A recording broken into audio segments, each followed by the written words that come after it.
When George Miller turned 70, he woke up, kissed his wife on the forehead, and stole the last cookie from the jar, just as he had done for 50 years.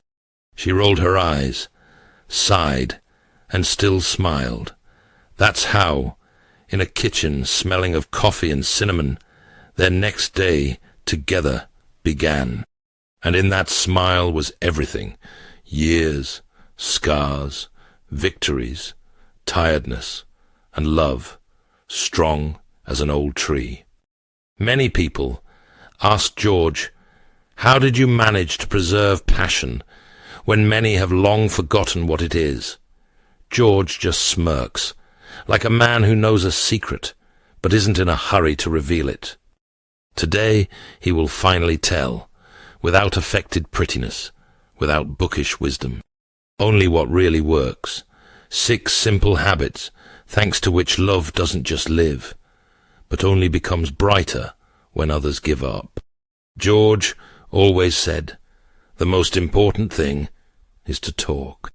Not just exchange words like postage stamps, but really talk about yourself, about what's inside. He saw too many people who, over time, turned into 2 passengers in one old carriage, sitting side by side, looking out different windows, and silent, because they think they already know everything about each other. But that's the biggest trap. When George was younger, he thought conversation was about who bought what at the store, or whose turn it was to take out the trash.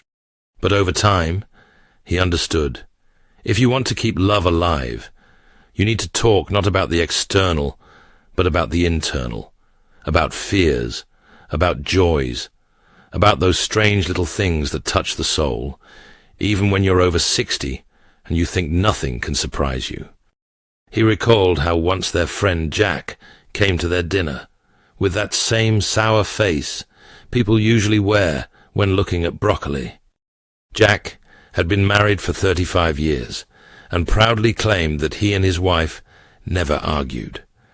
But the more George listened to Jack, the clearer he understood. They had simply stopped talking about anything important a long time ago. They existed side by side, like a pair of old armchairs in one room, necessary, familiar, but no longer meaning anything to each other. George didn't want that kind of life. He understood, to prevent love from falling asleep in a corner like an old cat, you need to constantly shake it up with conversations. Lively, warm, sometimes uncomfortable. Conversations weren't always easy. Sometimes he shared his fears about health, about the future, about the fact that the world is changing too fast, and he can't keep up. Sometimes Emily admitted that she felt lonely, even when he was near. These confessions were like small fires in the night. It's scary to get close, but it's even scarier to stay in the dark.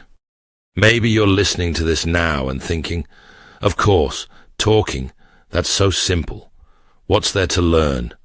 And now, honestly, when was the last time you really told someone what you feel? Not what happened at work, not where it hurts, but what's in your heart. Or here's another question. When was the last time you listened to another person, so as not to mentally interrupt, not to wait for your turn to insert advice, but simply to be there, inside their world? Most couples give up, not because something terrible happens, but because day after day, they stop sharing their true selves. They stop being curious about each other. They stop asking questions like, what are you dreaming about now? Or, what are you afraid of this year? Because for some reason, they think they know the answers. And yet, a person changes. Sometimes imperceptibly, even to themselves. George always made time for such conversations. Sometimes it was over a cup of evening tea. Sometimes in the car, when they drove along an empty road out of town.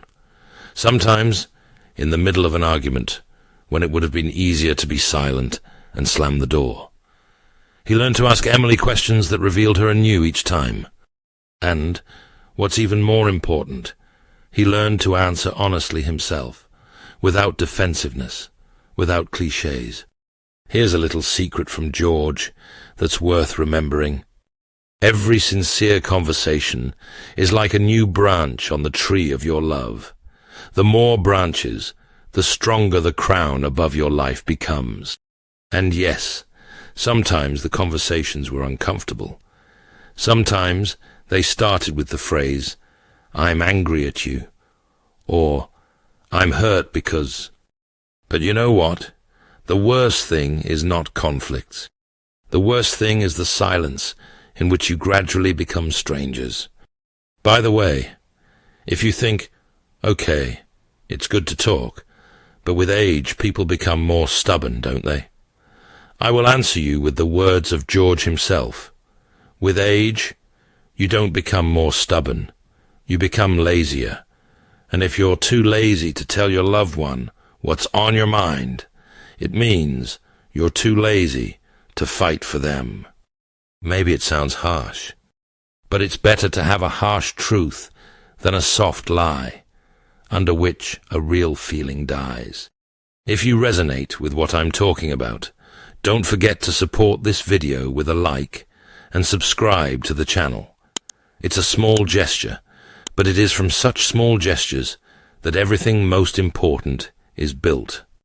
And if you want to know how not just to talk, but to do it in a way that brings you closer together, stay with me. Because next, I'll explain why the ability to flirt, even at 70, can be stronger than any gift or expensive vacation.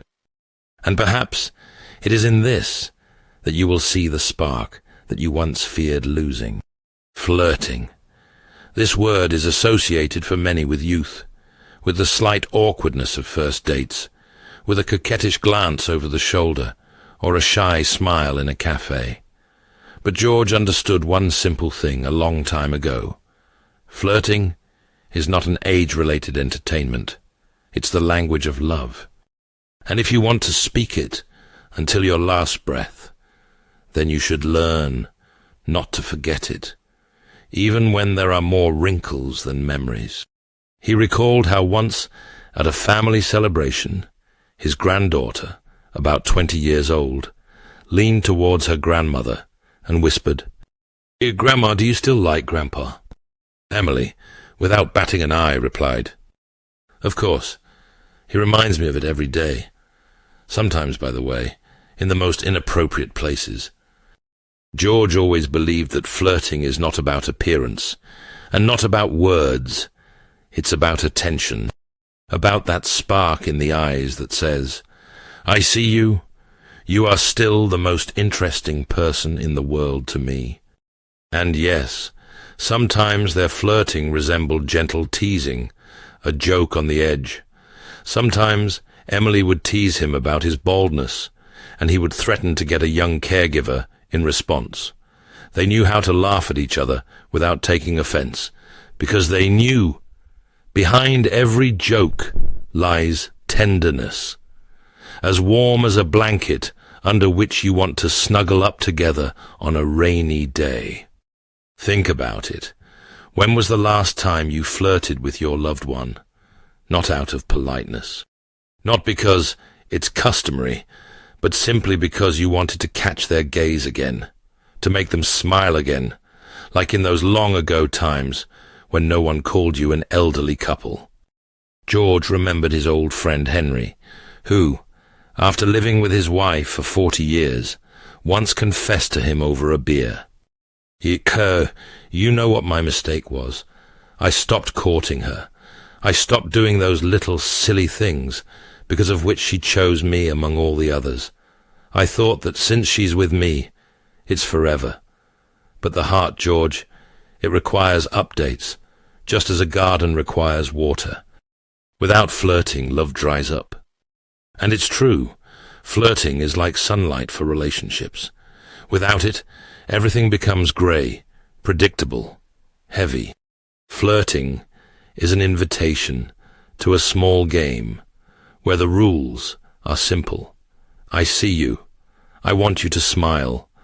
I want to be someone special to you, even now, even with these wrinkles, with this grey swirl on the back of my head. You can flirt with gestures, an imperceptible touch when you pass by. You can flirt with words, tease them about a new hairstyle, or find a reason to say that even old glasses look good on them, like on the most chic professor. You can flirt with glances, look in a way that makes a person suddenly feel young again, not because the wrinkles have disappeared, but because someone still sees them. After all, love is not a statue that you set up and admire from afar. It's a dance. And you need to dance it every day, even if sometimes, instead of graceful steps, you stumble over the carpet twice. And if it seems to you that after 50, 60, 70 years, flirting is already out of place, remember George. Remember how he winked at Emily at breakfast, how he secretly hid sweets for her in his coat pocket, how he could whisper a silly thing in her ear that made her blush like a girl. That was their magic. They continued to play when others had long folded their cards. You'll say, what if I haven't flirted for a long time and I'm afraid to start? What if it looks silly? Then I'll tell you this. Flirting never looks silly if it comes from the heart. Only proud silence and resentment that you are no longer noticed look silly. Love is not a medal for long service. It's a choice every day. And flirting is one of the most beautiful ways to make that choice again. And if you think that flirting requires special occasions, expensive dresses, or candlelit restaurants, you're wrong. Sometimes the best moment is a regular Tuesday. The kitchen is in a mess. Your hair is disheveled, and you suddenly say, how do you manage to be so beautiful in my eyes after all this? And he or she will definitely answer, not with words, but with a look, a smile, that warmth that neither age nor years can steal. And further, if you want to know how to maintain interest in each other, even when the whole world around you begins to slowly quiet down, stay with me. Because next, I'll tell you why true partnership is built not on great deeds, but on the most ordinary little things, which decide everything. Prioritizing your partner. When George talked about how to preserve love for many decades, he always smirked slightly at one memory. Once, about 30 years ago, he overheard someone at a family dinner aloud, making a to-do list for the day. It included everything: paying bills, repairing the fence, going to the supermarket, and somewhere at the end, as a casual addition, it flashed, spend time with Emily. George just smiled then. But later, at home, he looked out the window for a long time and thought, does anyone really believe that you can put love at the end of the list and expect it to only become stronger from that? Over the years, he understood one very simple, almost childish truth. What you pay attention to first becomes your life. If you first wash the floor and not kiss your wife, it means that a clean linoleum is more important to you than her eyes. If you spend more effort on ironing shirts than on stroking the hand of your loved one, sooner or later, there will only be emptiness in those shirts. Think about it now. When you plan your day, where is your significant other on that list? At the top? Where the most important things are? Or somewhere between buy cat food and check email? George and Emily put each other first. This doesn't mean they didn't have other concerns. Children, work, friends, there's always something to do at home. But somewhere inside, invisibly, priorities were set, and this changed everything. There was a case when George had 3 things to do in one day: an important business meeting, a visit to an old friend in the hospital, and a dinner promised to Emily. All 3 things seemed important. But George knew that only one of them was truly building his life further, and he cancelled the meeting, postponed the visit, and, in the evening, opened the door of their favourite cafe for Emily, bought her a glass of white wine, and listened as she talked about little things that had worried her all day. Because if you put relationships at the end of the queue, over time they start behaving like forgotten books on a shelf. They gather dust, lose their smell, and become just a background. Sometimes, viewers in the hall, listening to his stories, began to fidget in their seats, glancing at each other, as if asking themselves, "What about me?" And George always smiled slightly sadly, and asked aloud, When was the last time you cancelled something important for a loved one? Not out of necessity, not because you need to support them, but simply because you wanted to say by this, "You are my main choice." Because true intimacy is not born on big holidays. It is born in the simplest decisions, staying at the table longer where you drink tea and laugh, turning off your phone at the moment when someone tells you about their fatigue, putting aside the broom for a hug. The floor will always be dirty, George said. And anyway, if you think about it, life is an eternal struggle with dirt. But love is not the floor. You can't wash it away if you neglect it. Do you understand? You can always return to an unmade bed or unwashed dishes, but to a hurt, lonely heart, not always. Some grievances don't smell right away. They accumulate somewhere deep, turning into a cold look at dinner, into the absence of calls, into perfunctory, "How was your day?"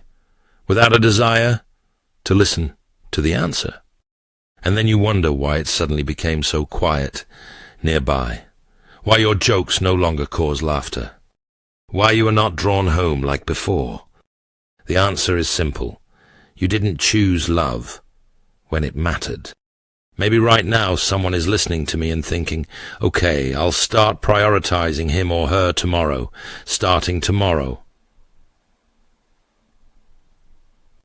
Let me tell you, tomorrow is the most dangerous trap for love. Tomorrow, you can buy bread. Tomorrow, you can call a plumber. But tomorrow, you cannot postpone a hugged heart. Therefore, if you are listening to this right now, think, what will you choose first after today ends? The floor, soap, or the one who looks at you, still believing that he or she is the most important thing to you? If you want more such warm, lively stories about true love, subscribe to the channel. Here we collect what warms the soul when the wind of change howls outside the window. And if you want to know how to keep that daily spark when routine threatens to engulf everything around you, stay with me. Because next, I'll talk about why forgiveness, real, quick, and alive, can be your lifeline in the stormy sea of life together. George always said that grievances are the heaviest baggage you can carry in a couple, and the stupidest thing about it is that the longer you drag it behind you, the less chance you have to reach the bright end of the path. When he was 25, he believed in big conversations, in theatrical pauses after quarrels, in offended glances across the room. When you want the whole world to understand, you are suffering. But the older he got, the clearer he saw. True love doesn't need a performance. It doesn't need long resentments with elaborate monologues about who hurt whom more. At 70, harbouring resentment is like bequeathing your entire collection of bottle caps to your enemies. Neither they need it, nor is there any use for you. George and Emily argued, of course. Those who don't argue are either lying or live in different rooms all their lives. They argued about trifles, about the choice of tablecloth for a holiday, about the route of a trip, about who forgot to buy milk. Sometimes seriously, sometimes just because being alive means sometimes butting heads. But here's what distinguished them. They didn't drag these grievances behind them like an old cart on a broken road. Forgiveness for them was not a ceremony, but almost a reflex.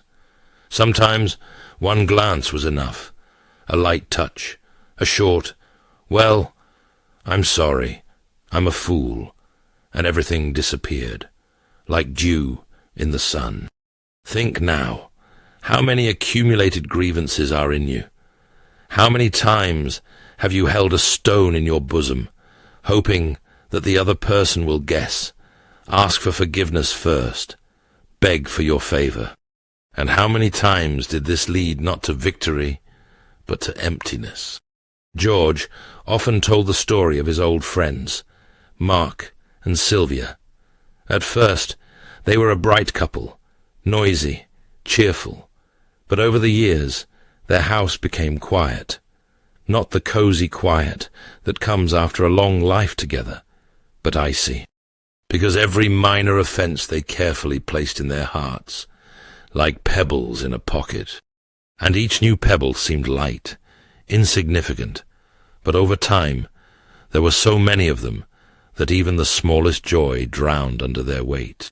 One day Mark said to George, "We're sort of together, but as if on different shores. And you know what? I don't even remember where it all started." And that's the bitterest truth about grievances.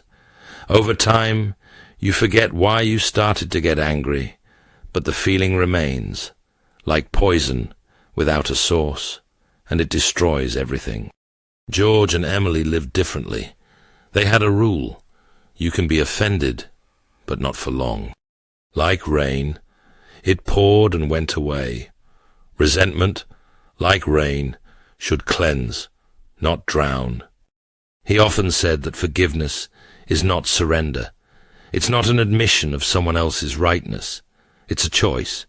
What is more important to you, being right or being together? And this is where many people stumble, because the ego whispers so sweetly into your ear, "Let him be the first. Let her think about her behavior." But the truth is that in love, the winner is not the one who pulled the rope to their side, but the one who let go of the knot first. Because tell me honestly, what is more important to you, victory in a minor quarrel, or that in the evening, when you go to bed, your loved one's hand finds yours without words, that their breath is nearby, even warm, familiar? Forgiveness is not a concession of weakness. It is the strength to say, "I choose you, not my pride." And if it seems to you that forgiving becomes easier with age, I hasten to disappoint you. The longer you live together, the greater the temptation to consider grievances justified. Because he should know me better, she should understand without words.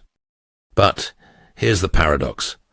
The closer you are to each other, the more important it is to choose forgiveness consciously, again and again. Because love doesn't work automatically. It's like a garden. It requires care every day. And grievances are weeds. If you don't weed them out, they will choke everything alive. And if you ask me, does forgiving mean forgetting? I will tell you what George once told his granddaughter. No, not to forget, just not to remind. Yourself, first of all. Therefore, if there is a burden in your heart right now, let it go. Not for the sake of another person, for yourself, to live easily, so that love does not freeze under the weight of unnecessary words. And further, if you want to know how to change together, not resisting time, but embracing it like an old friend, stay with me, because true love does not stand still. It moves forward, even if your legs are already giving way. George always said that time is the strangest traveller.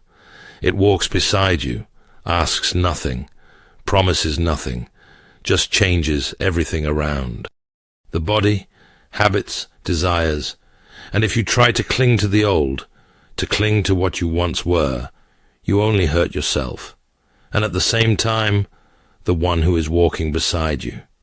When George looked at old photographs where he and Emily were dancing on the beach, carefree, sunburned, He didn't feel pain or sadness.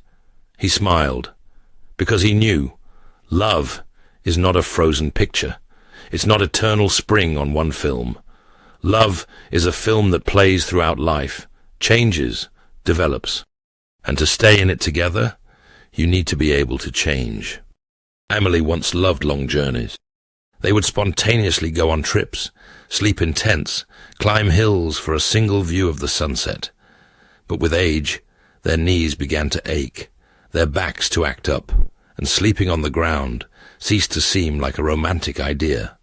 Someone else, perhaps, would regret this, cling to lost opportunities, but not George and Emily. They simply found new ways to be close.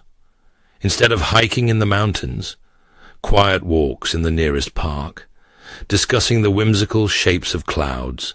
Instead of crazy trips, evenings on the porch with a blanket, a book, and a mug of hot chocolate. Instead of passionate dances on the beach, quiet dancing in the kitchen to old Elvis Presley when no one is watching. They didn't try to live like 20-year-olds because they understood life is not an attempt to endlessly repeat your best moments.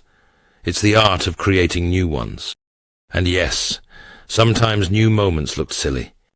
Once they decided to go to the forest for mushrooms, an old hobby of Emily's, which George had previously hated. As a result, they got lost their way, got soaked to the bone in the autumn rain, and only returned home thanks to a chance encounter with a summer resident on a tractor. But George remembered this day until the end of his days, full of laughter, swearing, hot tea in a thermos, and hugs in a small wooden shed where they waited out the downpour. He understood. True closeness is not born when everything is perfect, but when you are both ready to laugh at the imperfection of the world and each other. Maybe you're listening to me now and thinking, but changing is scary, especially together. What if one changes, but the other doesn't? And that, is a fair fear. But George believed, if you choose to walk together anew every day, then even the biggest changes become not enemies, but allies. When the body changes, when habits change, when the world around you turns into an unfamiliar place, the only thing that remains important is the willingness to hold each other's hands, even when you're shaking with fear, even when it seems that you are no longer the same. George always joked, "I married a girl, and now I live with a smart, beautiful, sometimes grumpy, but incredible woman. And you know what? I wouldn't trade her for any version from the past." And it's true. The greatest love is not to cling to yesterday's portrait, but to be able to discover the person anew every day. To understand that old age, illness and change are not theft of love if you don't allow them to become it. And now ask yourself, are you ready to accept change? Do you see in them a threat or new doors, behind which the same person awaits you again, only with new stories, new scars, and new depth? If yes, then you understand love that knows how to change lives forever, because it doesn't depend on smooth skin or perfect memory. It lives in the stubborn, tender, funny, sometimes silly, but always bright desire to be together, no matter what. And if you want to know why laughter is the real glue for long-term relationships, stay with me, because next I'll tell you how George and Emily learned to laugh at themselves, and why that's what saved their love from turning into a museum of memories. Laughing together. George always knew laughter is not a luxury, it's a necessity. When you live with one person not for days and months, but for decades, when you know all their habits, good and not so good, when you have experienced illnesses, moves, losses, and strange turns of life together, there are only two paths left. Either start accumulating irritation for every lid left on a jar, for every forgotten birthday, for every imperfect side. Or laugh. Laugh with that kind, deep, real laughter that resembles more an embrace of souls. George and Emily chose the second path, and it was the best decision of their lives. They laughed at how they forgot why they came to the store, standing in the middle of an aisle with canned goods and looking at each other in complete bewilderment. They laughed at how they argued about who last washed the car, forgetting that they had both long since entrusted it to the car wash on the corner. They laughed when, during their vacation, George got the bus number wrong and took them on an excursion to a neighbouring village, where there was nothing but goats and one half-asleep tractor driver.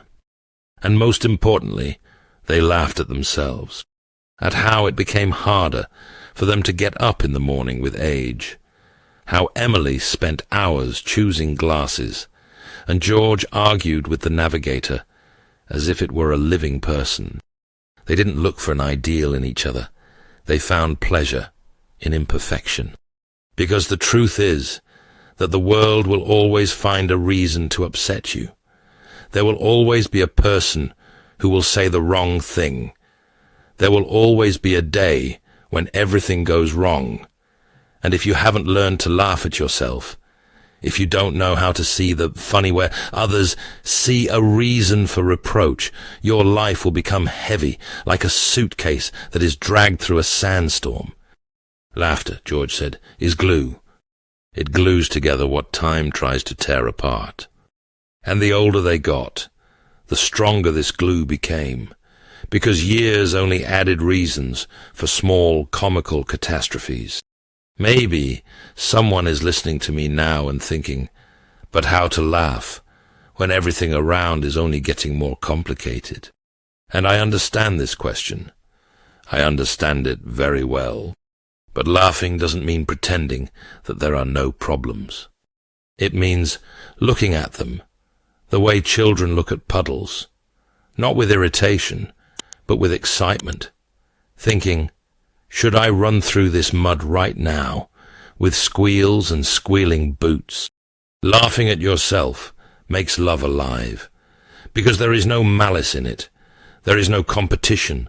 There is no pride.